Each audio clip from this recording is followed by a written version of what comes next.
sent déjà que vous vous êtes bien trouvés. Hein. Ouais. Tu le vois en train de cueillir des fleurs et moi avec un pieu.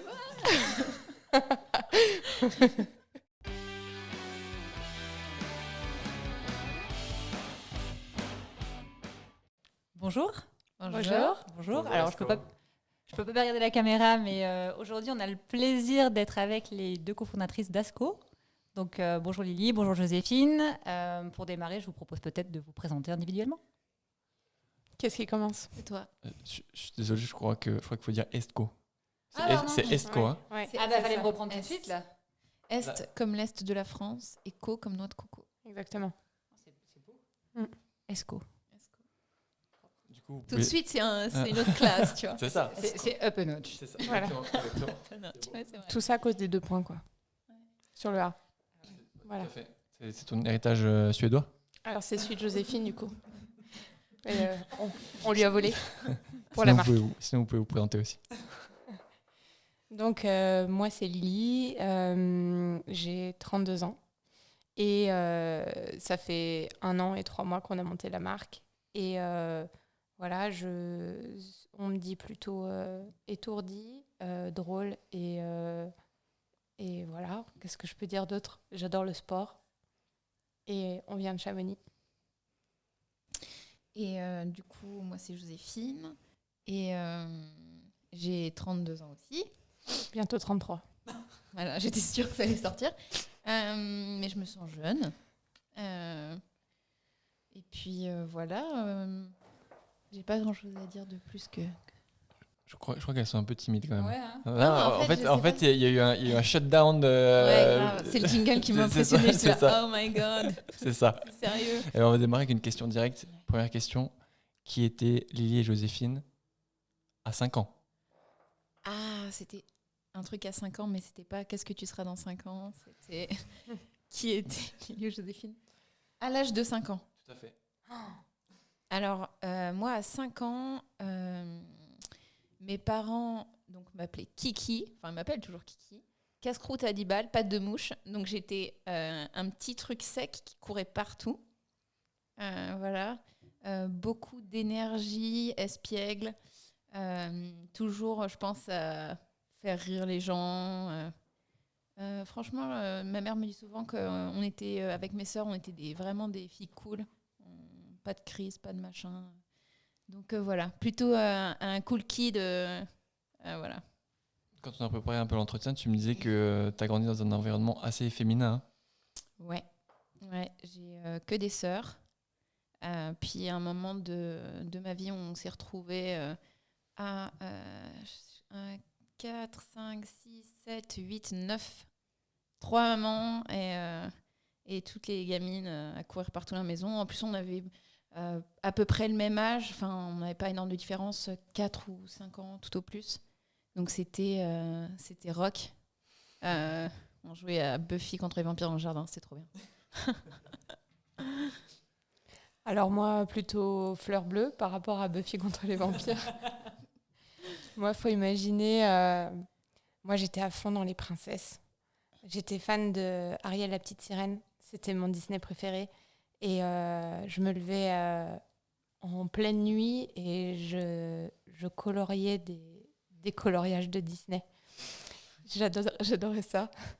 J'étais un peu la petite fille modèle. J'étais tout le temps en fait à mon bureau à dessiner ou à apprendre à la calligraphie, les lettres et tout. Enfin, voilà, j'étais un peu très appliquée. Voilà, j'étais pas encore à l'école, mais j'attendais que ça. Et très manuelle aussi. Et puis, je cueillais des fleurs et je chantais les chansons de Disney avec des déguisements dans le jardin. Trop mignonne. On sent déjà que vous vous êtes bien trouvés. Hein.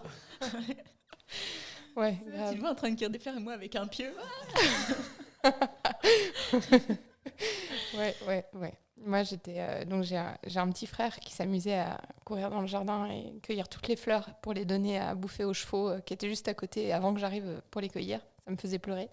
Et il se reconnaîtra. Je crois que j'aurais pu être ton petit frère. Et je chouinais beaucoup. Ouais. Ça, par contre, ouais. Chouine toujours. Ouais, je chouine toujours d'ailleurs, ouais, de temps en temps. Voilà. Et Non, assez modèle quand même, en général. Et puis, voilà, je rentrais dans le moule, quoi. Je viens des Vosges, d'un tout petit village. Je pense qu'on est 150 en comptant les poules et les vaches. Voilà. Et il n'y a toujours pas la DSL. J'aurais vraiment pu être ton frère. Voilà.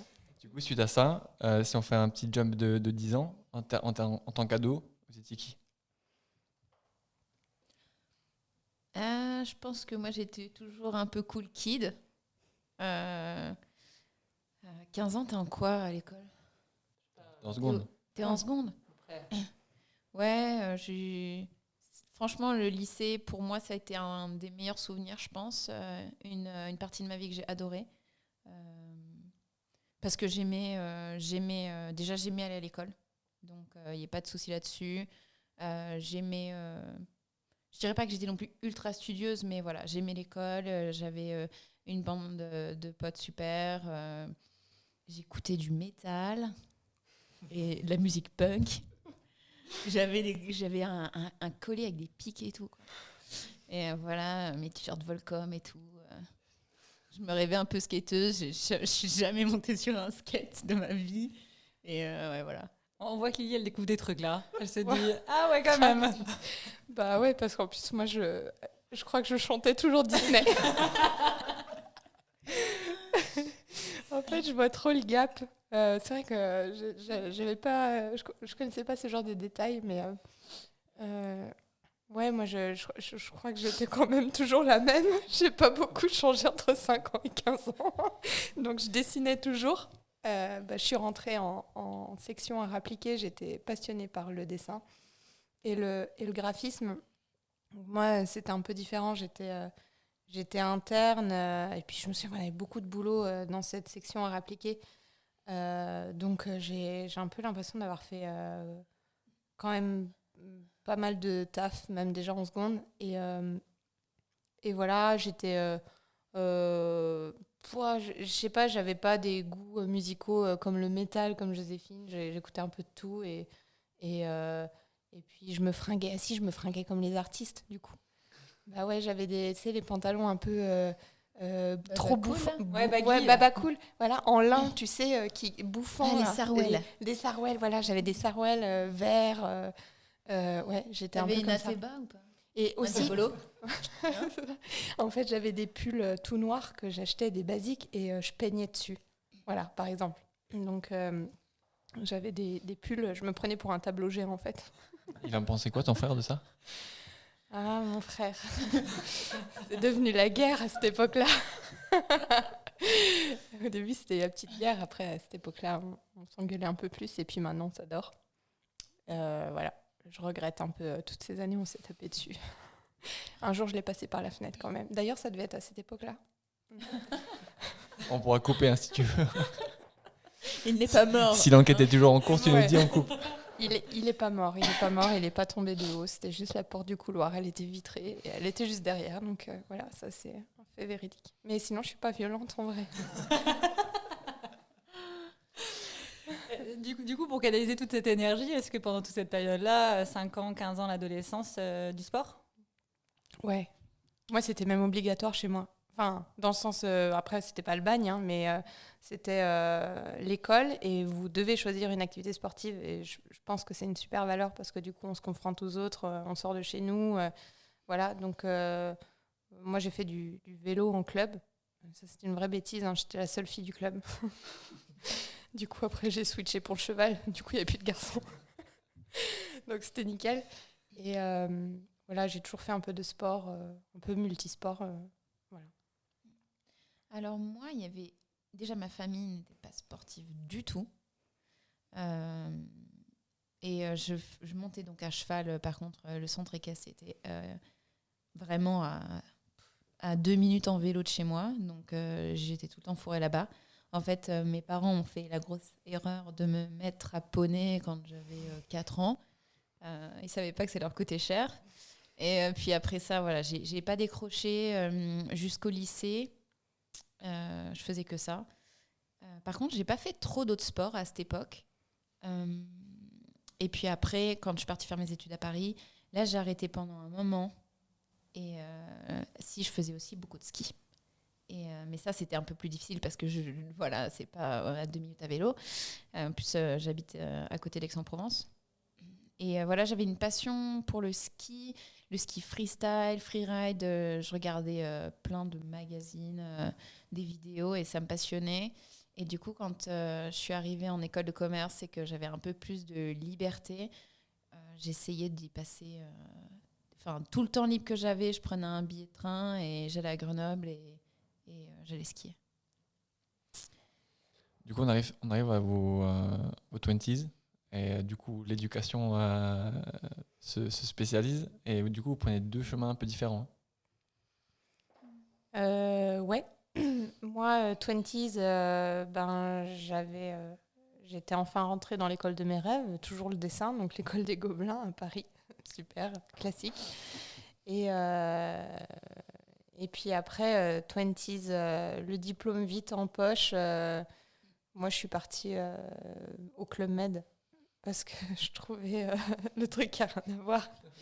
Ah, mais moi j'adore, hein. Transition, études, Club Med. Je t'ai dit, j'étais un peu artiste. Non, mais il y a eu un truc très juste simple, c'est que j'ai fait mes stages, etc. Et j'avais des propositions quand même pour bosser. Et puis en fait, je me voyais juste pas bosser, je me voyais danser sur la scène et voyager. Donc c'était pas très compatible. Et j'avais des gens dans ma famille qui avaient fait le Club Med et j'ai trouvé que c'était un super moyen de se faire ses armes dans la vie, de voyager, de rencontrer du monde et surtout de prendre du temps un petit peu pour comprendre qui on est, parce que quand on a 20 ans, on ne sait pas qui on est encore, je pense. En tout cas, moi, je ne le savais pas. Et je ne savais pas où je voulais habiter, vraiment la forme. Je n'imaginais pas, en fait, ma vie stable. Je n'avais pas une image, un rêve. Donc, j'avais besoin de voir et d'être utile entre-temps. Et puis, en tout cas, que ça m'apporte quelque chose. Donc, le Club Med, ça a été vraiment une école de la vie. Et je pense que tous les gens qui l'ont fait seront d'accord avec ça. Par contre, le dessin, ça est resté quand même, parce que du coup, tu as fait les études Ouais. en lien. Ça, c'est resté, enfin, je veux dire, tu étais convaincu que c'était les bonnes études pour toi et qu'il Ouais. y avait quelque chose là-dedans. Oui, tout à fait, ouais. Donc j'ai gardé ça sur le côté. Bon, forcément, j'étais la première à proposer de faire les décors de scène. Pour les spectacles, c'était évident que j'allais fouiner là-dedans. Mais voilà, j'ai fait 3 saisons. Et puis après, je suis partie. Je me suis dit quand même, faudrait que je reparte dans le droit chemin. Moi, j'ai envie de trouver des vidéos là-dessus. Je suis sûre qu'il y a des... J'en ai vu. C'est trop bien. C'est trop bien avec des perruques et tout, en train de danser sur grise. Ouais. J'adore. Ouais. Je crois que j'étais une bonne animatrice au Club Med. Je crois que j'étais vraiment à fond. D'ailleurs, par moment, il y a des petits relapses parce que il y a une chanson qui passe et d'un seul coup, elle te fait une choré, elle te fait comme ça. Et t'es là, tu regardes et fais non, laisse tomber Club Med, tu peux pas comprendre. Ouais. Vous voyez, il vous faut la vidéo 24/24 dans vos bureaux pour... Non, voilà. mais il y a des moments où ça part en Club Ça Med. part en vrille, ouais. Ouais. Donc voilà, puis du coup, je suis restée quelques années là-bas, le temps de me faire mes armes. Et puis après, je suis revenue dans le graphisme plus tard. Mais j'étais prête quand je suis revenue après dans le graphisme. Voilà. Toi, de ton côté, Joséphine? Alors, moi, j'ai terminé, donc j'ai mon bac et je me suis dit, je sais pas du tout ce que je veux faire. Et on m'a dit, fais une école de commerce parce qu'on peut tout faire avec une école de commerce. Je me suis dit, ok. En fait, j'aurais aimé faire tellement de choses, gémologue, œnologue, plein de trucs. Et du coup, bon voilà, je savais pas trop où aller, donc j'ai fait une école de commerce. J'ai pas du tout aimé.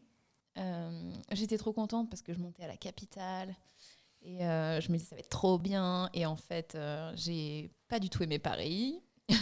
Donc c'était un peu un fail. Mais bon, voilà, je me suis dit, je vais quand même aller au bout de mon diplôme. Et j'ai eu la chance de faire un échange universitaire. Et là, je suis partie en Suède. Et là, par contre, c'était vraiment top. J'ai adoré Stockholm, mais j'ai adoré mon échange. Et quand je suis revenue de cet échange, j'étais pas prête psychologiquement à me remettre dans Paris. Et du coup, j'ai dealé avec mon école de faire une année de césure. Et là, j'ai fait une candidature spontanée pour travailler chez skipass.com, 97 médias. Et voilà, j'ai fait une année de césure chez eux à Grenoble. Et du coup, voilà, j'étais trop contente. Je skiais. Le travail me plaisait énormément. Et voilà, c'était un moment... en fait, même dès mon retour après le stage, dès mon retour à Paris, voilà, j'étais tout le temps fourrée. Dès que je pouvais à Grenoble, je retournais voir les gens du ski. C'est comme ça que je les appelle. Et voilà. Et puis finalement, ça c'est... ouais, j'ai continué après ma carrière professionnelle après dans le ski pendant un moment ensuite. L'impact de votre cursus universitaire ou école, ça a été vraiment important pour vous? Vous le conseilleriez à des gens après le lycée qui, comme vous, potentiellement, ne savaient pas trop encore ce qu'ils voulaient faire? Ou alors, pour vous, c'est pas forcément un passage obligé? Moi, je pense, dans mon cas, quand j'ai terminé le bac, franchement, j'avais aucune idée de ce que je voulais faire. Et en plus de ça, je pense que j'avais aussi aucune idée des métiers qui existaient vraiment. Et parfois, maintenant, je découvre des métiers et je me dis, mais ce métier, il est trop bien. Mais il y a plein de métiers, on ne sait même pas qu'ils existent. Donc déjà, je trouve que c'est difficile. Et l'école de commerce, pour moi, c'était un peu, du coup, fourre-tout parce que je suppose qu'il y a plein de personnes de ma promo et qui ont adoré, qui sont vraiment épanouies. Donc je dirais pas que c'est nul, c'est juste que pour moi c'était pas épanouissant. Et en plus de ça, je trouve que ce qu'on fait en école, j'ai toujours trouvé que c'est très théorique. Et j'ai l'impression que tout ce que j'ai appris en fait jusqu'à aujourd'hui, c'est quand j'ai fait des stages sur mes boulots et chez ESCO aussi, on apprend tous les jours. Et j'ai pas l'impression que je me serve énormément de ce que j'ai fait à l'école au final. Moi, c'est un peu différent dans le sens où j'ai toujours su que je voulais faire du graphisme. Et bon, je suis pas graphiste aujourd'hui. Mais je le suis presque parce qu'aujourd'hui, je fais tout le graphisme pour notre marque. Donc, c'est presque l'aboutissement suprême. C'est-à-dire que je le fais même plus pour quelqu'un d'autre, je le fais pour moi. Et je vais au bout de tout ce que je sais du graphisme pour qu'on ait la meilleure identité de marque possible. Mais pour quelqu'un qui voudrait être graphiste, moi, je conseille fortement de faire des écoles parce que plus on commence tôt, plus on dessine, plus on apprend aussi dans la culture artistique, les cours d'histoire de l'art, on s'inspire énormément des autres. On ne peut pas juste être graphiste dans son coin et ne pas se nourrir, en fait. Je pense qu'un bon graphiste, c'est quelqu'un qui va vers la culture en général, au sens vraiment très large. Hein. Ce n'est pas forcément des grandes références, mais qui va se nourrir de tout ce qu'il y a autour. Et puis à l'école, du coup, on est forcé de faire ça. Et puis on va vers pas forcément tout ce qu'on aime faire ou dessiner de base. On apprend aussi ce qu'il y a autour. Et même si ça reste encore très théorique et qu'on n'est pas prêt quand on est graphiste le jour J, je vois pas comment on peut vraiment... En tout cas, c'est une belle avance qu'on prend de faire une école de graphisme quand on veut être graphiste. Et puis moi, aujourd'hui, je fais complètement autre chose. Sauf que je pense que je pourrais pas être qui je suis si j'avais pas fait ces études-là. Au quotidien, ça me sert tous les jours. Et quand je dois rendre un PowerPoint, déjà, je suis pas sur PowerPoint parce que c'est... Interdit. C'est interdit. Pour moi, c'est InDesign. C'est les logiciels de la suite Adobe et rien que pour ça, je suis trop contente de pouvoir faire une presse sur autre chose que PowerPoint. Donc je conseille à tout le monde de faire 3 ans de graphisme pour pouvoir faire une presse correcte. Petite blague. Quand on donne notre deck de levée de fonds, il y a des gens qui me disent « Ah, c'est qui l'agence qui vous a fait le deck ?» Ouais, ça sert dans la vie. Si vous voulez faire un beau CV, faites 3 ans de graphisme, par exemple. Non. Les études vont se rallonger pour tout le monde, là. Ouais, c'est ça. Non, mais moi, forcément, je suis passionnée par ce que j'ai fait. Donc, ouais, je recommande à 100%. Est-ce que Disney est encore une inspiration pour toi ou pas? Il y a toujours une inspiration. Je suis trop nostalgique des dessins animés 2D. J'adore aussi la 3D, hein, j'adore ce qui est fait aujourd'hui, les expressions des personnages, les matières, c'est dingue. Mais ouais, il y a rien de mieux que Bambi ou Ariel, la petite sirène, c'est mythique. C'est beau. On voit vraiment le trait de celui qui a dessiné. Ça, c'est magnifique. Ta mélodie est un enchantement. Sous l'océan, sous l'océan. Si on peut mettre un peu de testostérone dans cette interview, on peut parler du Roi Lion aussi. Le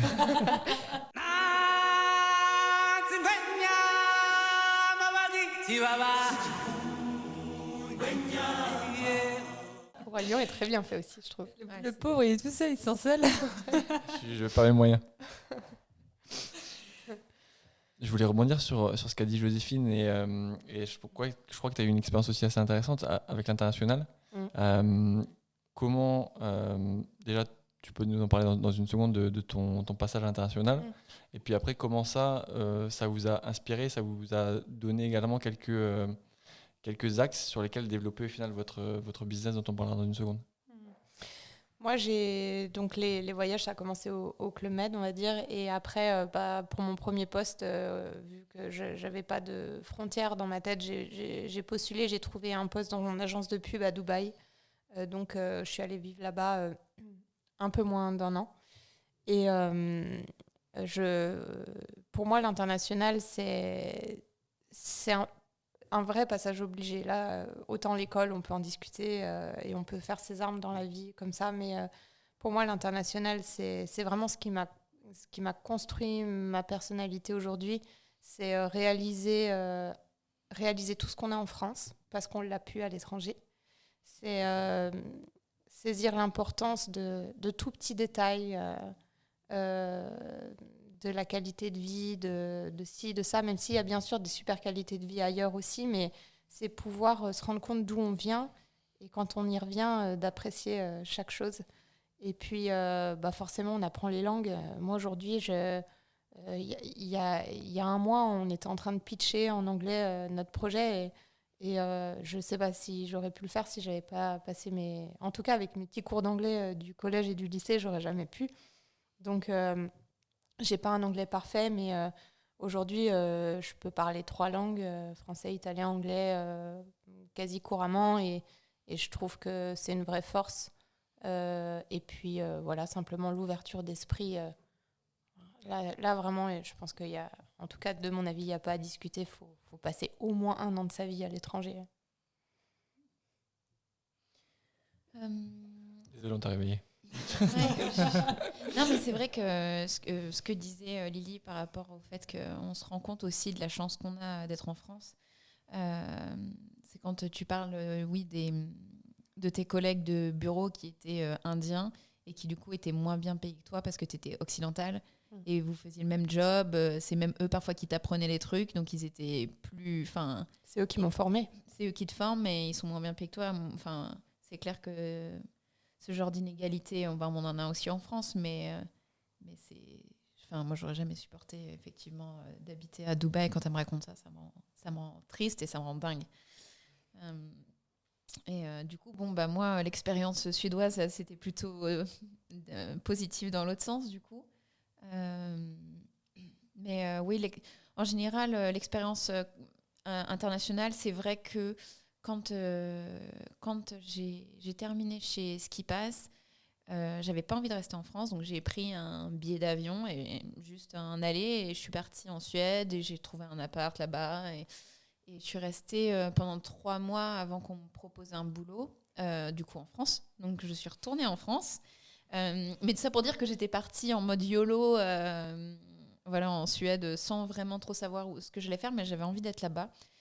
Et je me souviens, quand je devais rentrer en France pour le poste, ça m'a pris 2 semaines de répondre aux recruteurs, quoi, parce que je savais pas si j'avais vraiment envie de retourner en France. Et quand je parlais avec mes amis qui connaissaient mieux Chamonix, ils m'ont dit « Non mais t'inquiète pas, Chamonix, t'es pas en France ». Et j'ai dit « Ok ». Et en fait, ils me disaient « Il y a des gens de toutes les nationalités qui viennent de partout ». Après, c'est vrai que c'est un peu Disneyland aussi, hein, c'est très très privilégié comme endroit. Donc on est un peu coupé de la réalité. Mais c'est vrai que là, dans la maison où j'habite, les voisins à droite, ils sont suédois et allemands. C'est en dessous suédois et anglais. Mon compagnon est suédois. Enfin, en fait, je suis la seule française dans la maison, quoi. Et c'est vrai que donc ça m'a super attirée. Et je pense que c'est une des raisons pour lesquelles aujourd'hui j'aime bien. J'ai aussi voulu rester à Chamonix. C'est que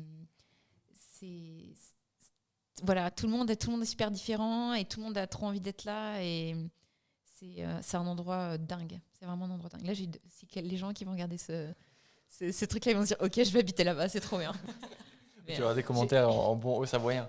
La Plagne ou la Plagne, c'est ça va ou ça va Annecy. Ouais, Non, ce mais qui est c'est dingue vrai à que c'est un Chamonix, endroit, c'est que c'est une ville qui sympa. vit toute l'année. Et les gens qui vivent là-bas, pour, je dirais, 90% des gens, c'est des gens qui ont décidé de tout plaquer pour venir dans une communauté qui aime le sport et qui partage des cultures de tous les pays. C'est vraiment, nous, quand on arrive au bureau, il y a plein de conversations à Chamonix qu'on ne peut pas avoir en français parce qu'en fait, on est avec des gens du monde entier qui sont là, mais c'est tellement cosmopolite que finalement, il y a plein d'étrangers qui parlent toujours pas français au bout d'un moment parce qu'en fait, on est sur une autre planète. C'est vraiment l'anglais, la langue là-bas au bureau. Je sais pas, même les messages de la mairie ou quoi, il va toujours y avoir une partie en français, une partie en anglais parce qu'on sait qu'il y a une énorme communauté qui vient d'Argentine, de Suède, d'Italie, d'Angleterre, beaucoup. Et en fait, ça pourrait rebuter certains. On pourrait se dire, ouais, on est en France. Mais en fait, nous, je pense que c'est vraiment ce qui fait aujourd'hui qu'on habite à Chamonix et qu'on monte le projet depuis là-bas, c'est que quand on raconte notre journée à des gens qui viennent d'autres pays, en fait, ils t'apportent pas le même regard. Et puis, c'est hyper enrichissant. Et ça t'empêche pas d'avoir, toi, tes attaches avec ta culture et de vivre ta culture. Mais c'est aussi tellement... On n'a pas assez d'une vie pour pouvoir découvrir les autres cultures. Et ça, ça fait vraiment partie de notre projet, je pense. Ça fait partie même du nom de notre marque, qui n'est pas franco-français. Et pourtant, on est franco-française, mais on est juste ailleurs dans nos têtes. Et du coup, je pense qu'on est vraiment des filles du monde et pas juste des Françaises. Et ça, c'est vraiment une identité qu'on a. Ouais. Moi, je me sens vraiment européenne dans le fameux débat. Tu te sens plutôt français ou européenne ? Moi, franchement, je me sens vraiment trop européenne. J'ai pas trop ce sentiment de... Ouais, restrictif, surtout à Chamonix. C'est clair, là, ça fait 2 Noëls d'affilée que mon compagnon il dit « Ah, Noël prochain, je suis bilingue français !» Il n'y arrivera On jamais. est très très loin du compte. Mon neveu est en train de lui mettre la pâtée là. Il a 1 an et demi, ça y est, il parle mieux français que lui, quoi. Du coup, moi j'ai 2 questions. Hein. Je pense que Chamonix, c'est la rencontre et il faut nous l'expliquer. Mais du coup, moi, j'ai une question sur le nom quand même. Qu'est-ce que ça veut dire ? Comment vous l'avez trouvé Alors, en fait... On est passé à côté de la catastrophe quand même. Non, c'est méchant. Non, en fait, à la base, quand tout au début, je montais le projet toute seule au départ, dans ma tête. Et en fait, le premier insight du départ, c'était clairement les sous-vêtements pour monter à cheval, en premier lieu, parce que c'est le sport qu'on faisait ensemble. Et puis après, je voyais aussi pas mal d'améliorations à faire sur tout l'équipement du cavalier en général. Et donc... au départ, la marque s'appelait Hest Compagnette. Alors, ça veut dire l'entreprise du cheval. Voilà. Et en fait, quand Lily a rejoint le projet, je lui ai dit voilà, faut qu'on fasse des sous-vêtements de sport trop bien. En plus, on fait ski, snowboard, trail, crossfit, cross-training, équitation. Et franchement, les sous-vêtements, c'est une galère. Donc, elle dit ouais, c'est trop bien et tout, je veux le faire avec toi. Par contre, le blaze, ça va pas être possible. T'imagines un mec, genre il t'écrit à Joséphine @est-compagnette.com. Je te défie de les plaies, c'est pas possible. Bon, ce qu'il faut savoir, c'est que Esco, ça n'a pas trop arrangé les choses. Hein. Notre expert comptable, ça fait 4 ans qu'on lui a sorti le nom et il dit toujours Hachko. Donc, je pense que... On sait ce que c'est. Bernard, si tu m'entends. On l'adore. Mais du coup... oui, je pense que c'est toujours... Mais nous, ça nous amuse. Moi, j'aime bien. Ce nom me plaît tellement. Et puis, j'aime bien entendre Atsko, Asko, Ashtko. Ashtko. Jamais. Ouais, il y a, Ils ont il y a rajouté un H. il y a une sorte de mystère autour de ce nom. En tout cas, la question revient toujours. Pourquoi vous, en gros, pourquoi vous avez choisi ça? Et en fait, c'est trop bien parce que c'est juste un son, en fait. C'est des lettres ensemble qu'on trouve belles. C'est un son, c'est une signature. Ça pourrait être juste En fait, c'est un nom, plus qu'un jeu de mots ou une signification. Voilà. Ça, c'est son côté calligraphie. Mais Ouais. c'est vrai que quand on a posé les lettres et on s'est dit, oh, mais ce H avec ce A et tout le K, et en fait, on trouvait que les lettres. Et le T et le O aussi, il est beau. Ouais, et en fait, non, mais c'est vrai, vraiment, regardez les lettres et on se dit, c'est un beau mot. Il est beau à regarder ce mot. Ouais. Franchement, je dois vous remercier. Parce que c'est la première fois que je me sens normal. Ah, En fait, c'est moi, ton côté un peu. en fait, quand je lançais Supernat, je me suis dit la même chose par rapport à l'entreprise. Je me suis dit, il faut surtout pas que je dise ça parce que les gens vont me prendre pour un fou. Mais c'est vraiment Ouais. ça. Non, mais c'est- Mais c'est hyper important. non, regardez Si tu kiffes pas chaque lettre de ton nom, mais même quand tu écris ton prénom, ton propre prénom, donc c'est plus important que ton prénom, le nom de ta marque. Enfin, on a tous écrit son prénom lettre par lettre et on s'est tous dit ouais, j'aurais préféré que mes parents ils changent cette lettre-là ou j'en sais rien, tu vois. Esco, c'est un vrai coup de cœur pour chaque lettre et le mot et voilà. Du coup, le coup de cœur de la rencontre, ça s'est fait où, comment Bah, du coup, aux écuries, justement parce que après, à chaque fois qu'on monte, après on prend un petit verre ou un café ou quoi, on discute dans le clubhouse. Elle a calé Et- le café, mais c'est plutôt de Ça dépend à quelle heure on monte. Mais, et en fait, dans le clubhouse, il y a plein de magazines d'équitation. Et donc, on voit les pubs des marques. Des pubs pour des petits biscuits, des pubs pour des transports, des pubs pour des marques de fringues, d'équitation et tout. Et en fait, on se tapait des fous rires. Désolée pour toutes les marques, mais franchement, on se tapait des fous rires parce qu'on voit qu'il y en a qui voulaient juste faire leur pub eux-mêmes sur Word. Ouais. Et c'est horrible, mais plein de pixels, des vieilles photos, des gros fashion faux pas, quoi. Et en fait, on rigolait de ça, et puis on a commencé à parler On est mauvaise langue un peu des fois. Non, mais franchement, il y a aussi des marques, on est vraiment amoureuse de certaines marques, on se dit, on adore ce que cette marque fait, c'est hyper clean, c'est beau. Et donc voilà, mais c'est vrai que dans s'est trouvé une l'équitation, passion, d'ailleurs, il y a franchement les marques qui font du beau boulot, il n'y en a pas 10 000, quoi. Bon, d'ailleurs, c'est celle qui marche, au bout d'un moment, il n'y a pas de secret. On s'est trouvé une passion pour feuilleter les magazines d'équitation ensemble. Et Joséphine, donc, elle a fait une spé marketing. Et donc, on était le binôme parfait pour être les commentatrices privilégiées de tous les magazines d'équitation. Et puis, on s'est trouvé des super passions en commun. Et puis, toujours ces discussions autour des sous-vêtements, parce que forcément, il y en avait toujours une qui avait mis le mauvais sous-vêtements pour monter à cheval. Et après, on s'en souvient longtemps. Ouais. Donc ça aussi, c'était autour d'un verre. Après, avec D'ailleurs, il y avait des hommes aussi pendant ces discussions. Et c'était super sympa de savoir qu'ils avaient ce même genre de problème. Des fois, ils hallucinaient un peu quand même de voir qu'on pouvait être vraiment sans tabou avec les filles et se montrer c'était quoi la dernière trouvaille de la dernière brassière de sport qu'on avait trouvée, qui était plus performante l'une que l'autre. Et en gros, voilà, ça a commencé au centre équestre du Mont-Blanc, aux Ouches, et des soirées après les cours un peu plus prolongées où on s'est bien marré. Et puis on s'est dit au bout d'un moment, il faut faire quelque chose. Ouais, on s'est rendu compte en fait qu'il y avait typiquement des histoires, des petits détails, mais tout le monde savait typiquement le coup de la douche où tu as fait ta séance et tout, et tu dis ça va, ça s'est pas trop mal passé. Et après le soir, tu es sous la douche et là, ça te brûle. Et là, tu te dis ok, là, qu'est-ce que j'ai? Et là, tu vois que tu as genre 2 grosses marques ou vraiment des irritations de dingue, quoi. Et en fait, du coup, quand il y en a une qui a sorti ça, tout le monde explose de rire, tout le monde s'est dit moi aussi.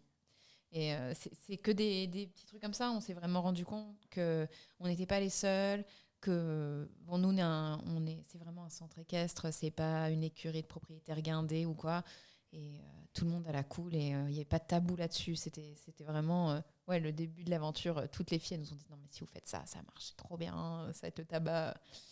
Et c'est vrai que ça marche bien. Mais du coup, il y a quand même un moment pivot, j'imagine, parce que vous êtes quand même toutes les deux employées, j'imagine, d'entreprise. Ah oui. Ouais. Vous êtes à Chamonix, alors super, vous êtes en temps pour monter à cheval, etc. Super. Mais qu'est-ce qui fait que on quitte tout? Ça allait super vite en fait. Ouais, c'est clair. On est passé de, je pense, la première fois au centre équestre où on s'est dit, oh, en fait, on pourrait créer, nous, des sous-vêtements. Je pense, 1 mois ou 2 mois après, les filles qui nous relançaient. Alors, la semaine suivante, vous allez vous lancer. À chaque fois, la phrase, vous allez vous lancer. Et puis, on s'est allé très très vite. En quelques mois, en fait, on s'est dit, bon, on va quand même regarder s'il n'y a pas quelqu'un qui l'a fait avant. Et puis, ou alors, s'il le fait, pourquoi on ne connaît pas? C'est-à-dire que nous, on serait la cible parfaite. Alors, pourquoi ils ne nous ont pas trouvés? Ou pourquoi nous, on ne les a pas trouvés? Donc, c'est qu'il y a peut-être, même s'il y a quelque chose qui existe, une place pour une marque qui communiquerait mieux. Voilà. Et donc, du coup, on a fait nos petites recherches. On est allé sur les terrains de concours aussi pour comprendre si c'était juste nous qui ne savions pas monter à cheval et qui avaient des problèmes, ou si en fait il y avait quand même ce problème-là partout. Et puis 98% des cavaliers qu'on a interrogés nous ont dit que si jamais il y avait quelque chose qui sortait, ce serait la délivrance. Et que à 100% ils adhéraient à cette idée. Donc ça a pris quelques mois. Moi j'ai démissionné de mon CDI parce que depuis que j'étais arrivée à Chamonix, je faisais moins de graphisme et puis je travaillais dans un... J'avais besoin de souffler un petit peu, d'avoir moins de pression. J'avais travaillé dans un magasin de sport. Et puis, donc, ça faisait 1 an et demi que je travaillais là-bas. J'ai tout plaqué. Et puis, Joséphine, pareil, elle a tout plaqué. Je pense que ça a pris 6 mois, en gros, à se décider. C'est quand même hyper rapide. On a fait, c'est ça, on a fait les études de marché. Et puis, dès qu'on a vu que c'était bon, on s'est pas posé 10 000 questions. Hein. Non. On s'est dit, OK, on va s'associer. OK, tu quittes ton CDI? Ouais, moi aussi. OK, allez. Ouais. Enfin, quand j'y pense, on était un peu folle quand même. Ouais. En plus, c'est vrai qu'aujourd'hui, je ne conseillerais pas à quelqu'un de faire ça parce que le début, en fait, on s'est dit il faut vraiment bosser à 100% dessus si on veut que ça marche. Mais en fait, je pense que c'est quand même compatible de garder un emploi pendant un moment. Nous, c'est lâché un peu trop vite, je pense. Mais c'est peut-être parce qu'on en avait besoin au fond, sûrement. Enfin. Mais du coup, après, on a dû rebosser. Et là, c'était pas le même genre de taf. Bah ouais, parce qu'on a trouvé les premiers financements. Parce que aussi, on a dit, OK, on quitte tout et tout. Et puis, on a passé la première année à quand même expliquer notre projet, essayer de trouver des prêts et tout. Ça a super bien marché. Sauf que ce qu'on n'avait pas pris en compte, c'était qu'inventer un produit qui est différent, parce qu'aujourd'hui, on a un brevet sur le produit avec la protection qui est amovible et qui n'est plus cousu comme dans un cuissard de cyclisme. Mais du coup, ça, en fait, c'est différent de simplement produire une collection avec un style qui est différent sur un produit qui existe déjà. Nous, on a dû inventer ce système de double fond, le breveter, etc. Et du coup, on a quand même dépensé énormément d'argent dans la R&D la première année et la deuxième année aussi. Et du coup, on s'est retrouvés... le produit était prêt, mais pas encore produit, qu'on n'avait pratiquement plus de cash. Et donc, du coup, clairement, il a fallu se retrousser les manches. On avait du boulot par-dessus la tête, mais là, par contre, il a fallu retourner bosser. Et c'est là que je pense que on a pu avoir jonglé avec les aides de Pôle emploi, etc. Mais c'est une vraie réalité. Faut être prêt. Je tiens à remercier Pôle emploi officiellement, hein, d'ailleurs, qui m'a soutenu pendant un sacré bout de temps, quoi. Ouais. Franchement, mais on a de la chance. Enfin, on a beaucoup de chance en France. On a quand même, on a beaucoup d'aides. Même pour monter la boîte, on a eu pas mal d'aides. L'INPI propose des aides pour protéger ses créations. Enfin, les premiers qui nous ont ouvert la porte et qui ont été là, alors qu'on n'avait vraiment rien, même pas un business plan, c'est Réseau Entreprendre Haute-Savoie. Petit clin d'œil à Cathy Gâteau. Et c'est dingue parce qu'ils nous ont fait passer du stade d'une idée à un projet chiffré avec une stratégie. Et c'est ce qui nous a permis d'aller défendre ça devant les banques et d'obtenir d'autres financements après. Et puis à structurer aussi sa pensée, savoir... il ne suffit pas juste d'avoir l'idée, mais ça a été, je pense, 1 an, voire 1 an et demi que de ça, structurer son projet, mettre des chiffres en place, Ouais. Et il faut avoir un peu d'énergie. En tout cas, faut pas compter ses heures, je pense. Et puis, il faut pas chercher à vouloir devenir riche tout de suite, parce qu'en fait, c'est plutôt l'inverse. Moi, je n'avais pas d'ambition par rapport à ça, mais je m'imaginais pas que ce serait autant de retard par rapport à ce qu'on avait pensé que ça prendrait. C'est-à-dire qu'en fait, il faut prévoir au moins 1 an de plus, je dirais. C'est un tout rallongé d'1 an. Et même quand tu as rallongé d'1 an en te disant oh, on aura de la marge, remettre encore 6 mois après. Et voilà. En tout cas, quand il y a de la production et de l'innovation, on n'était pas du tout prête à ça. Et du coup, on avait prévu nos ressources financières en fonction, et on a dû changer un peu les plans. Et puis, on s'est retrouvés, Joséphine et moi, à travailler dans un bar à Chamonix, à servir des bières et à parler de la stratégie en même temps qu'on faisait couler les bières dans les verres. Et ça s'invente pas avec nos petits tabliers. Mais c'était franchement, enfin bon, après c'était aussi drôle parce que les gens nous disaient mais vous travaillez ensemble sur la boîte et vous travaillez aussi au bar ensemble et vous vous tapez pas dessus. Et on disait non, on est trop contente de travailler ensemble au bar aussi. Et en plus, franchement, c'était un bar trop bien. Enfin, c'était avec de la bière artisanale, donc on a appris tous les trucs de bière et tout. On est devenus des pros en bière, si jamais vous avez des questions. Voilà. Si on se reconvertit un jour. La craft beer. Là, on est calé sur le sujet. Mais ouais, du coup, c'est vrai que c'était drôle parce que ça permet aussi d'avoir vraiment de l'empathie l'une pour l'autre. Là, la dernière à bosser, c'était Lily. Elle bossait pendant 6 mois, presque. Elle a bossé dans un hôtel en réception. Et jongler entre ESCO, plus l'hôtel, plus essayer de caler un peu de vie perso parce qu'il ne faut pas s'oublier. C'est costaud quand même. Et puis, c'est énormément de taf pour juste payer son loyer, sa bouffe. Franchement, c'est dur l'entrepreneuriat. Je pense qu'il y a pas mal de gens qui ne se rendent pas compte, effectivement. Aussi parce que quand on voit ESCO de l'extérieur, le site, il est classe, les produits sont haut de gamme, les packagings sont stylés, tout le monde pense que c'est une grosse boîte alors qu'en fait, on est 2 et on galère, cravache. Quoi. On cravache Sans jeu de mots, j'ai pas fait exprès. Je vous jure. Donc, parfois, c'est vrai que les gens ne se rendent pas compte et quand on leur dit en fait, on est 2, donc désolé, on n'a pas pu répondre à votre message tout de suite parce qu'on était en réunion. Et en fait, les gens percutent, mais 2 comment ? Mais 2 tout court. Genre 2, 1, 2. 2 au service client. 2 au service client, 2 à la prod, 2 à tout. Ouais. C'est quoi le moteur ? Parce que pour avancer comme ça, sans relâche, et moi franchement, on vous suit depuis un moment et on voit qu'il y a un vrai moteur qui s'arrête jamais. Ouais. C'est quoi ? Alors déjà, il y a un truc qui est génial, c'est la complémentarité exceptionnelle de notre binôme. Mais ça, je sais pas comment c'est possible, mais en fait déjà, dès qu'il y en a une qui est en mode méga boost, en général, c'est exactement au moment où l'autre, elle est down. Donc en fait, il y en a toujours une pour tirer l'autre. C'est vraiment rare qu'on soit démotivé au même moment ou fatigué aussi au même moment. Donc, Le plaisir de travailler ensemble, ça c'est énorme. Je crois que il y a ça d'abord. C'est-à-dire qu'en fait, on s'est trouvé un plaisir. La rencontre, elle est exceptionnelle, et d'aller tous les matins au bureau, en fait, et de se dire allez, ça, on va le faire ensemble.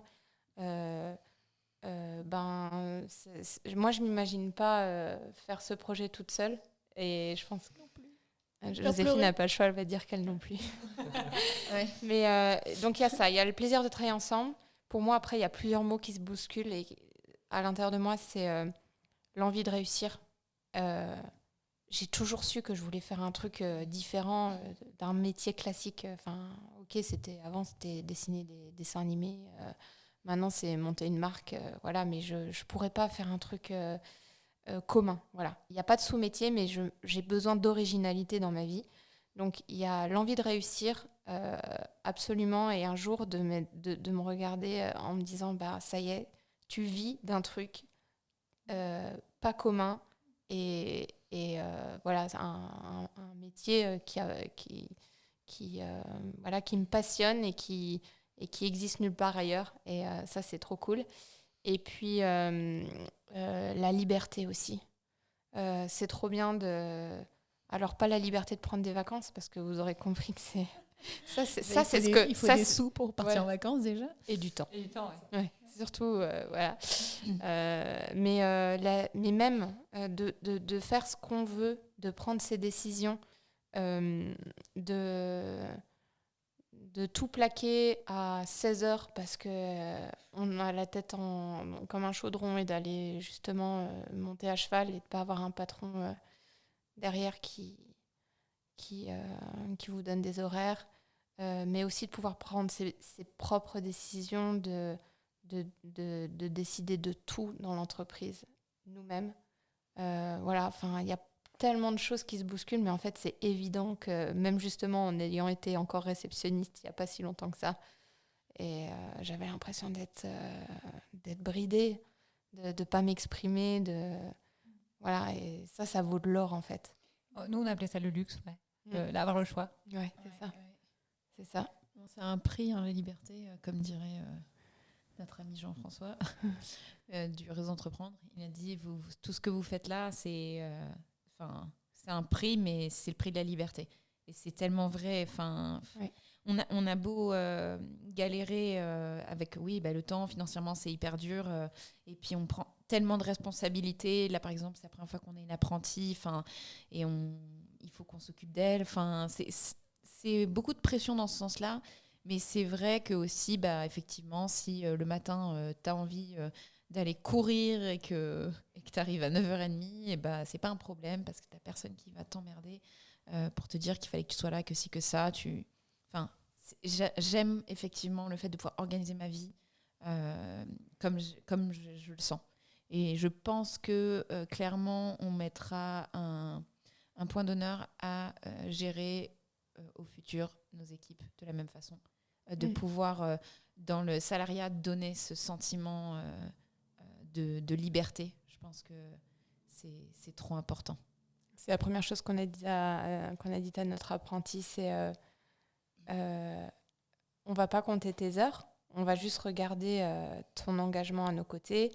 Et si pendant une demi-journée par semaine ou n'importe quand, tu nous dis mercredi matin, je suis pas là mais pas besoin d'une grosse raison, ça peut être justement je vais courir ou j'ai besoin de temps pour moi. On pense que c'est super important et on sait très bien qu'elle se rattrapera. Alors, pour l'instant, on n'est pas beaucoup, mais on a vu des exemples d'entreprises libérées comme ça, où chacun gère son temps de travail, où l'important, c'est plutôt le résultat. Et justement, en général, ils sont bien meilleurs quand on est épanoui. Et c'est un mode de fonctionnement qui nous inspire beaucoup. Et je pense que nous, on est des électrons libres et on a envie de surtout pas brider les gens avec qui on travaille. Et c'est hyper important pour nous. Et puis, moi, le dernier point que je vois, hyper épanouissant dans l'entreprise, c'est qu'on touche à tout. Et ça, c'est... La compta. Ouais. Non, mais je dis ça, mais elle adore. Hein. Moi, j'adore. Quand je dis qu'on était complémentaires, c'est sur tout. Ouais. Sur aussi les tâches, toutes les tâches qu'il y a dans la boîte. Être multitâche, comme on dit. Ça, c'est top, parce qu'en fait, on se lasse pas. On fait 10 000 choses à la fois, mais c'est 10 000 choses complètement différentes. Et puis, on apprend tous les jours. Ouais, je sais pas, là, en ce moment, on est en levée de fonds. On est en train d'apprendre le jargon de la levée de fonds et tout ce que ça implique. Et puis, après, on va passer sur la prod. Et du coup, on devient des experts de la prod. Et voilà, et ça peut être des choses complètement différentes. Et puis, on repasse par de l'emballage produit. Et puis par de la pub. Et voilà, c'est plein de cordes à notre arc. Et puis, c'est passionnant tous les jours. Tu as mentionné tout à l'heure le fait, en termes de graphisme, de te nourrir des autres. Comment est-ce que vous nourrissez d'autres ? Parce que j'imagine qu'il y a des gens qui vous inspirent, qui vous donnent des idées, qui vous soutiennent. Je sais que pour nous, c'est super important. Il y a plein de gens qui nous aident, même au final, moralement. Ils ne le savent même pas, mais ça nous aide. C'est qui vos mentors ? Est-ce que vous en avez déjà ? Même si ils ne vous connaissent pas, vous pouvez leur faire un petit coucou. Est-ce que vous aimeriez devenir comme eux au final ? Pour d'autres, peut-être futurs ESCO dans 30 ans ? Moi, il y a pas mal de gens qui m'inspirent. Alors, j'ai pas trop la mémoire des noms. Je vais en citer un qui est très classique dans le monde de l'entrepreneuriat et qui fait rêver tout le monde, c'est Marc Simoncini. J'adore écouter. Je bois ses paroles, en fait. Donc du coup, ça m'a sauvé la vie de tout perdre, puisque si je n'avais pas tout perdu, j'aurais jamais travaillé comme j'ai travaillé pour Mythique. Donc finalement, on ne sait jamais. Peut-être que tout perdre, c'est la plus belle chance de votre vie. Parce qu'en fait, le gars, il a monté des boîtes, mais il s'est surtout cassé les dents. Et il s'est presque cassé les dents autant de fois que de boîtes qu'il a montées. Et il parle de ses échecs. Et ça, du coup, on se dit que c'est réel et que c'est des étapes qui sont juste normales. Et j'aime beaucoup m'inspirer de ces gens-là. Beaucoup de gens qui parlent de développement personnel, j'écoute beaucoup de podcasts, d'émissions sur ce genre de choses. Je trouve ça très inspirant pour comprendre aussi dans une société où on partage beaucoup nos réussites sur les réseaux sociaux et beaucoup moins, bizarrement, on entend beaucoup moins parler des journées. Il y avait un super site qui s'appelait Vie de merde. Je ne sais plus où ils en sont, mais en gros, on parle beaucoup moins de ces échecs et je trouve ça hyper important de comprendre pour pouvoir avancer. Et moi, c'est les gens qui m'inspirent. Et puis, au coworking, on travaille dans un espace open space et il y a plein de métiers différents. Il y a des gens qui ont des talents fous.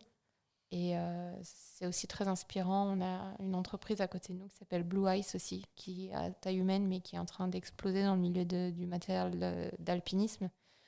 Tout ça, c'est hyper inspirant, en fait. Voilà. Moi, du coup, je dirais que des personnes qui m'inspirent beaucoup, c'est des proches. Ma petite sœur, Anastasia, mon meilleur ami, Romain.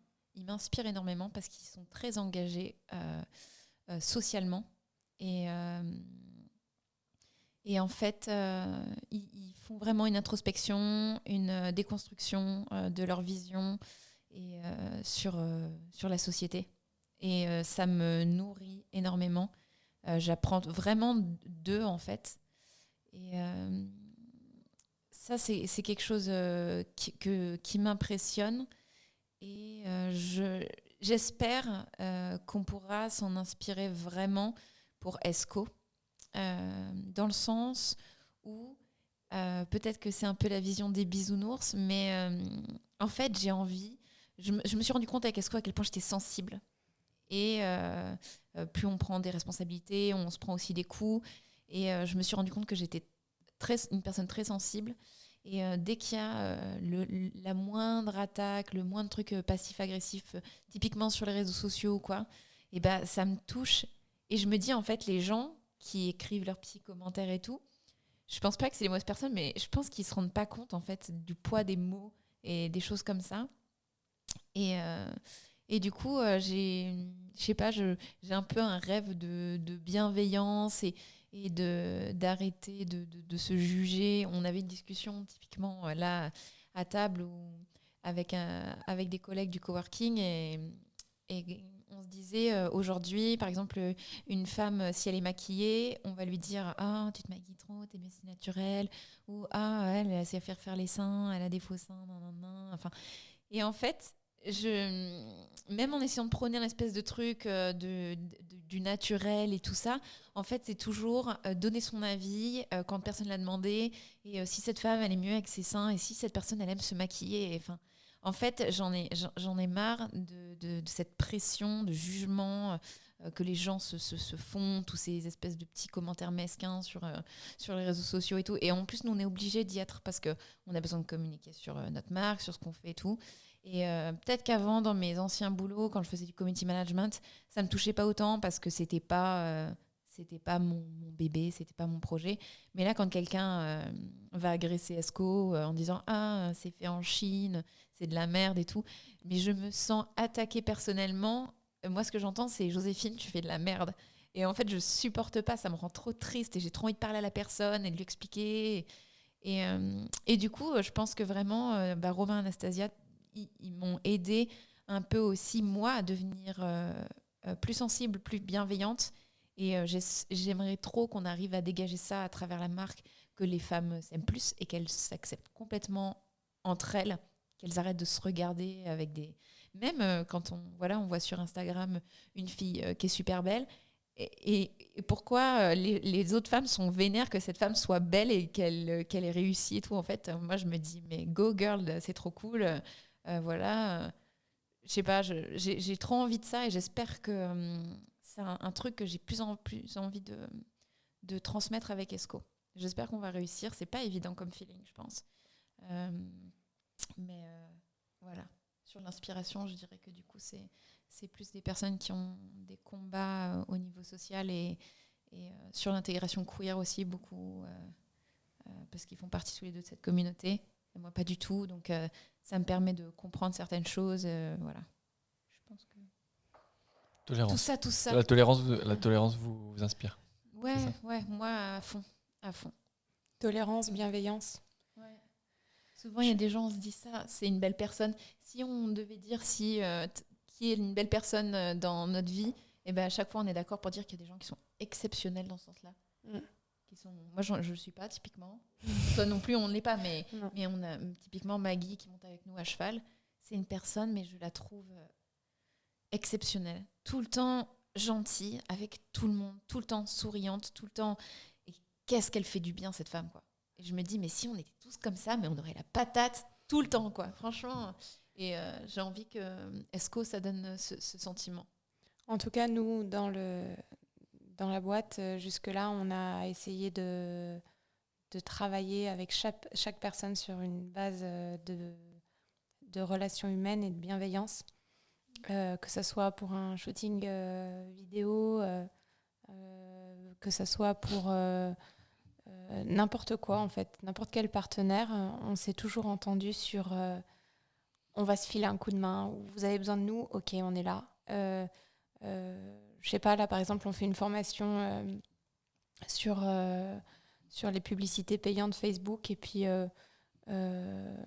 moi j'ai fait un témoignage pour dire que c'était top la formation qu'on est en train de faire, et du coup il y a des gens qui me contactent parce que je suis citée dans le témoignage et qui aimeraient bien avoir mon retour personnellement sur la formation, et du coup je reçois quelques coups de fil et puis j'ai deux façons de le prendre. Soit je me dis ok, j'ai d'autres choses à faire, soit je dis en fait c'est des autres entrepreneurs qui sont derrière et ils ont besoin de savoir vraiment ce que ça vaut, ou c'est quoi mon parcours, etc. Et je me rends compte que j'ai été tellement contente jusque-là de trouver au réseau Entreprendre ou ailleurs des gens qui nous ont tendu la main à un moment, ou qui nous ont... en fait, c'est comme si c'était une chaîne que j'aime bien. J'ai pas envie de la rompre, et même si c'est pas la personne qui m'a donné que je rends, je la rends à une autre personne qui se souviendra et qui le rendra à une autre. Alors ouais, peut-être qu'on est des fois dans un monde de bisounours, mais je crois beaucoup à ce genre de chaîne d'entraide, même dans notre microcosme. L'entraide, gagnant-gagnant, c'est trop bien. Là où je vous dis que c'est pas une bonne personne, c'est qu'en fait elle dit ça parce qu'elle veut devenir directrice du réseau Entreprendre à terme, présidente. Donc elle se place là. Elle est en train de se placer. Cathy Gâteau, si tu nous regardes. J'ai dit ça un jour, et voilà, ça me poursuit. Moi, je les rencontre depuis le temps que j'en entends parler. Oui, ils sont top. Et je crois qu'en plus le réseau de Savoie il est particulièrement top. C'est pas partout pareil, si j'ai bien compris, dans toutes les régions. Et ici, c'est vraiment extra, quoi. Mais je pense que ça rejoint aussi ce que tu disais d'avoir de la gratitude en le fait d'être en France déjà, parce qu'il y a énormément d'aide. Mais je pense que quand tu deviens entrepreneur, tu te rends également compte de toute l'aide qui t'a apporté par les autres entrepreneurs via le réseau Entreprendre par exemple, ou via même des contacts directs, et je pense que tu deviens de plus en plus sensible au final aux réactions des gens et à cet aspect d'entraide que tu n'as pas forcément quand tu es employé au final. Quand tu es employé, je trouve que tout est dû, alors que quand tu es entrepreneur, faut aller tout chercher. Ah ouais, je suis complètement d'accord avec ça. Et je viens pas du tout d'une famille d'entrepreneurs, commerçants ou autres business, et Joséphine non plus.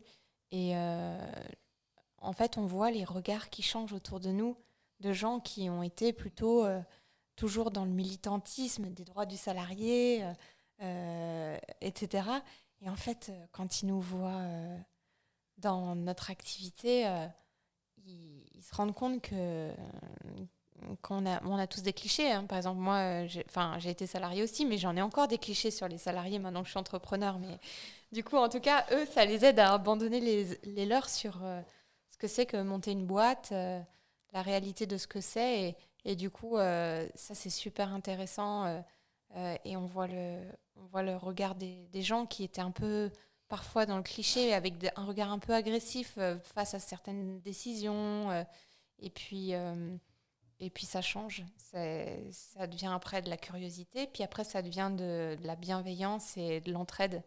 Et voilà, c'est chouette de voir ça. J'espère qu'on va aller de plus en plus vers ça. Et j'espère que ce genre d'émissions et de podcasts que vous faites, justement, ça participe à communiquer ce genre de valeurs. Et c'est important. Donc, merci pour ce que vous faites.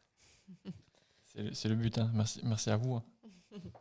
Moi, je trouve qu'on a eu beaucoup de trucs dans le sens inverse, justement, quand on nous rencontrait et qu'on parlait du projet et qu'après on disait non, mais de toute façon, bon, alors moi, clairement, qui vote bien à gauche, mais t'inquiète pas, quand tu auras roulé ta bosse un peu, tu verras ma cocotte, tu voteras à droite, tu verras, tu vas aller te domicilier à Genève pour ta boîte et tout.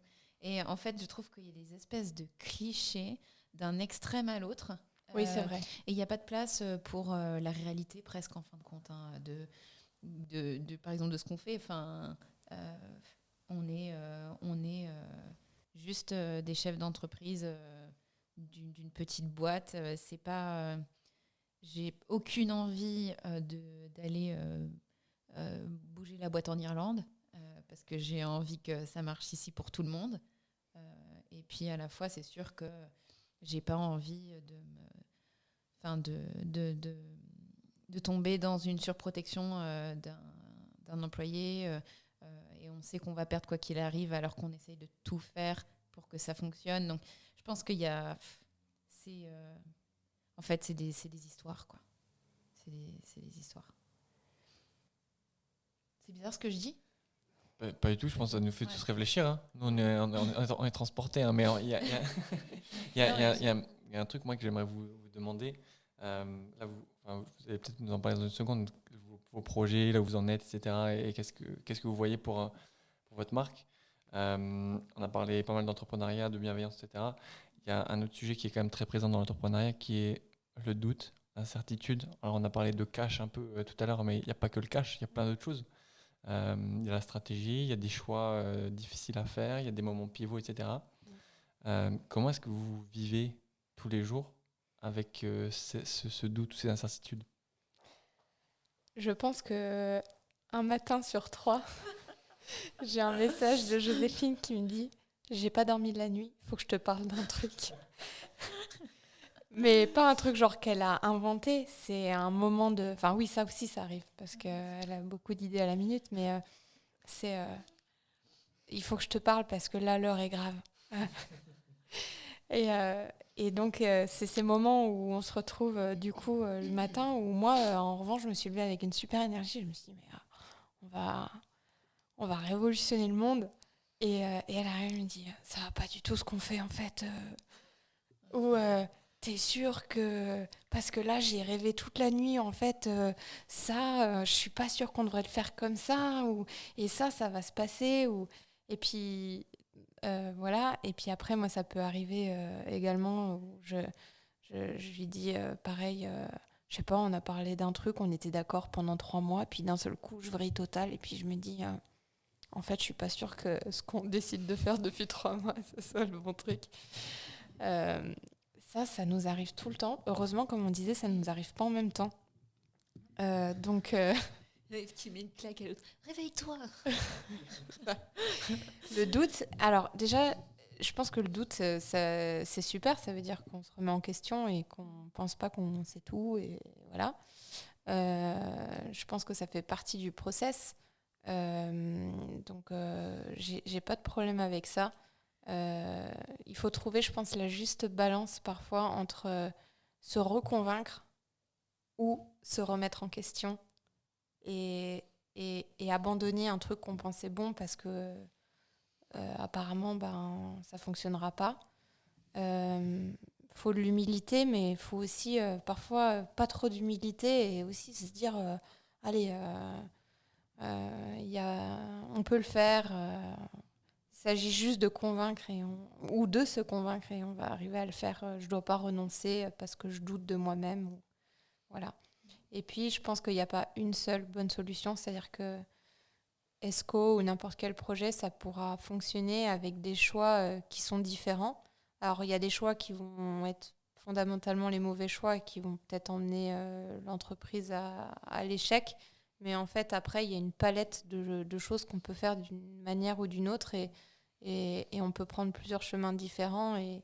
Et par exemple, nous, on décide de pas forcément passer par des revendeurs et parce que c'est un choix qu'on a fait et on veut vraiment affirmer la marque en parlant directement à nos clientes. Mais peut-être que ESCO, ça pourrait fonctionner complètement en B2B aussi. Et puis un jour, on va croiser des gens qui vont nous dire vous voulez ouvrir des magasins, mais faut que j'arrive à vous convaincre que c'est une super mauvaise idée. Moi, j'ai travaillé 20 ans dans les magasins, faut pas que vous fassiez ça. Et puis après, on rencontre quelqu'un d'autre qui a plein de bouteilles. Hein. Franchement, un gars, il a un CV sur LinkedIn, faut scroller dans la page, tu vois. Et puis le gars, il te dit ah ouais, les magasins, c'est une super idée. Alors, c'est l'année prochaine, là, c'est ça, hein, dans 6 mois, vous commencez, parce que bon, le digital, on ne peut pas compter que sur le digital, on est d'accord, et puis après, on va rencontrer la troisième personne qui va encore nous dire autre chose, et bien sûr que nous, on doute au quotidien, mais je pense que ça fait partie du process, et puis ça pourrait fonctionner avec l'une ou l'autre des solutions. Il faut juste se retrouver soi, et se fier à qui on est et ce qu'on a envie de faire, je pense. Moi, je pense que je choisirais clairement la solution selon si elle me fait kiffer, en fait. Clairement, le direct to consumer, ça me fait kiffer. Ouvrir des boutiques, ça me fait kiffer. Le B2B retail, ça me fait pas kiffer. Qu'il y ait des produits partout, un peu dans des rayons de magasins multisports, c'est pas la vision qui me fait rêver. Et typiquement, je vois, moi, les marques qui me font rêver, c'est pas celles-ci.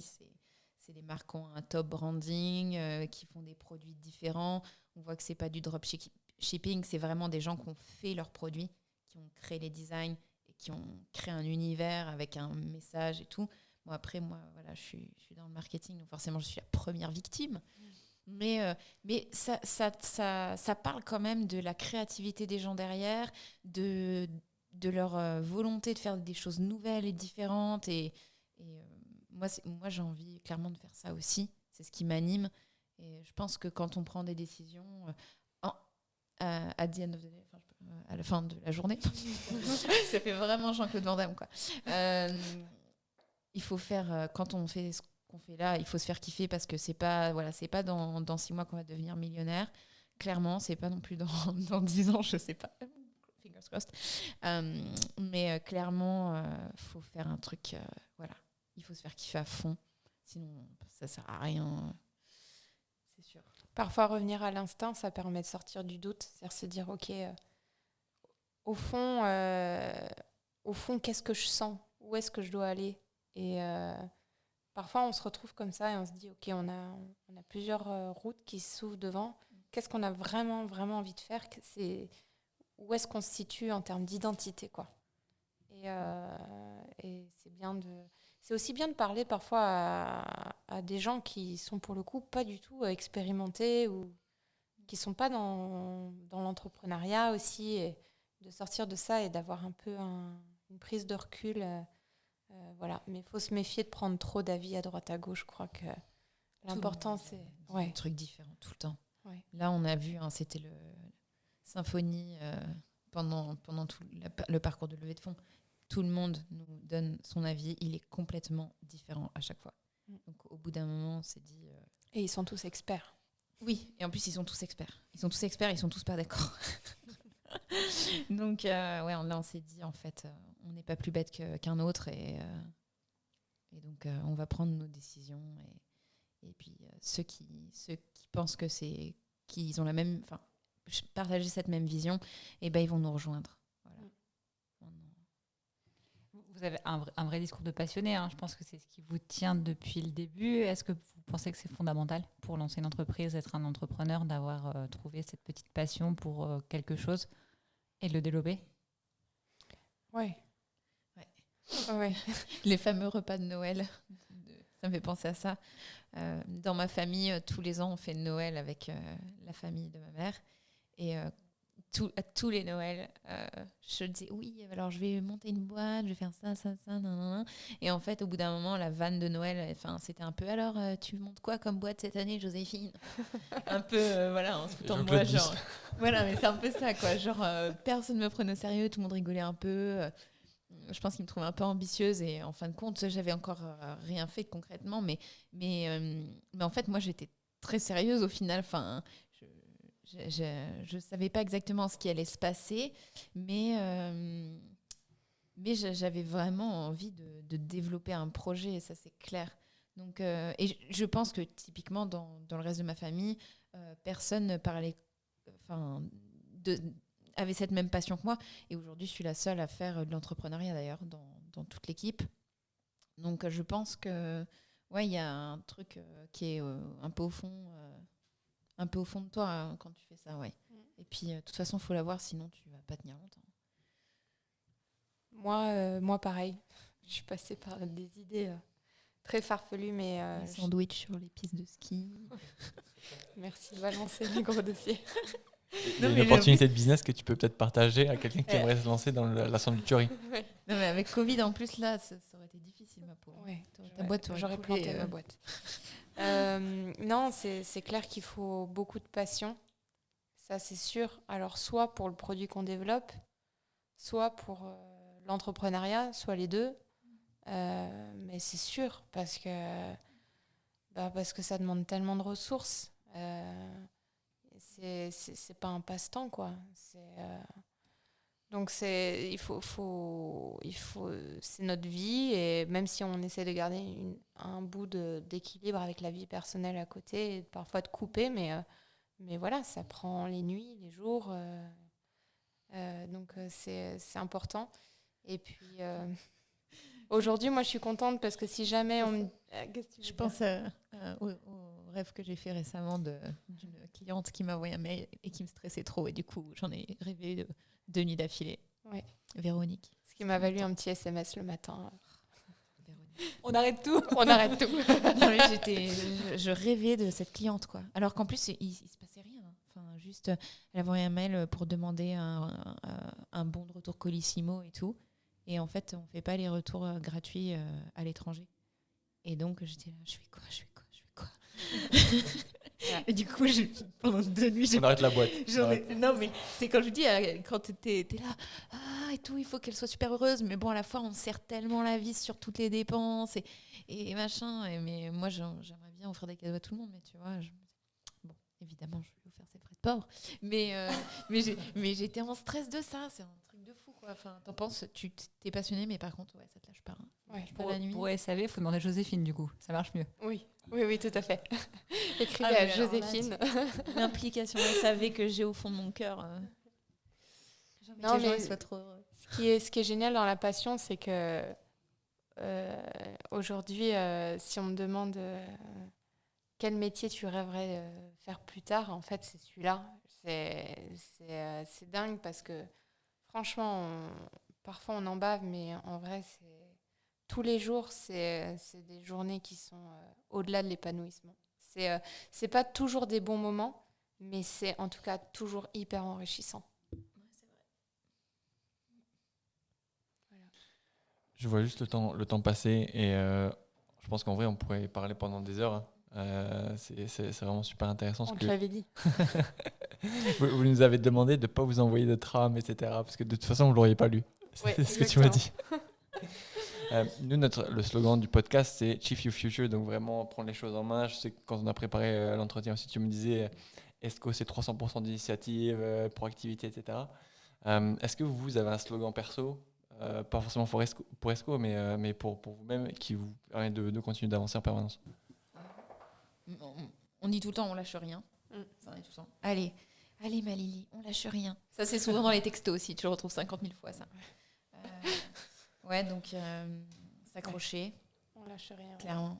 Moi, j'ai toujours drivé ma vie en me disant que l'important, c'était toujours de se reposer la question, est-ce que je suis heureuse en l'occurrence, dans ce que je fais maintenant, dans l'endroit où j'habite et dans l'équilibre que j'ai.